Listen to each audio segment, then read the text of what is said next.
So you may wonder if you're thinking about buying a wearable device this, holiday season, Black Friday sales, which one is the best for your heart?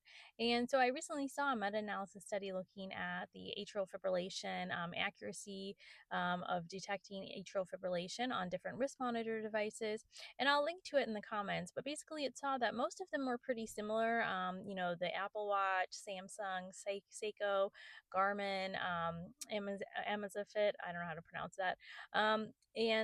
So they all looked pretty similar and very high accuracy in detecting atrial fibrillation. Like I had mentioned in a previous video, the accuracy of the wristwatch EKGs have improved a lot for detecting atrial fibrillation since they first came out. Now, slightly less accurate were the Fitbit and the Withings. I don't know how to pronounce that one either. I'm not sure. But those two had lesser accuracy. And so those ones weren't as good. But, if you are having one type of wrist device, it may not be worth switching to another unless you actually have risk factors for atrial fibrillation. So if you have a Fitbit, it's not as accurate, for picking up atrial fibrillation.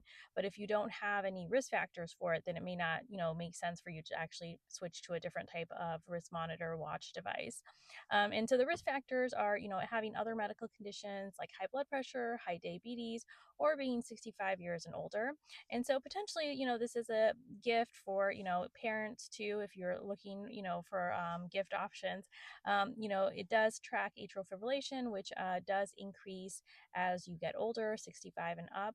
And so that also is something to consider, is that even just age is a risk factor.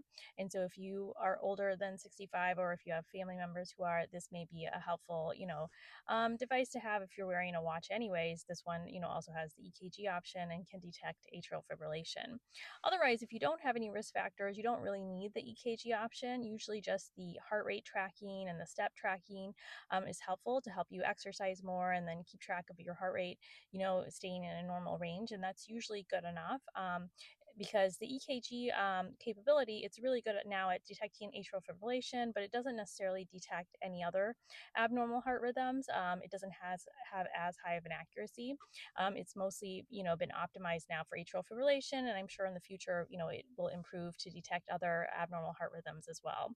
But right now, it's really good at detecting atrial fibrillation. So if that, is a concern or you have risk factors for it, then, they all look pretty similar, but except for the Fitbit one and the Withings one in the study.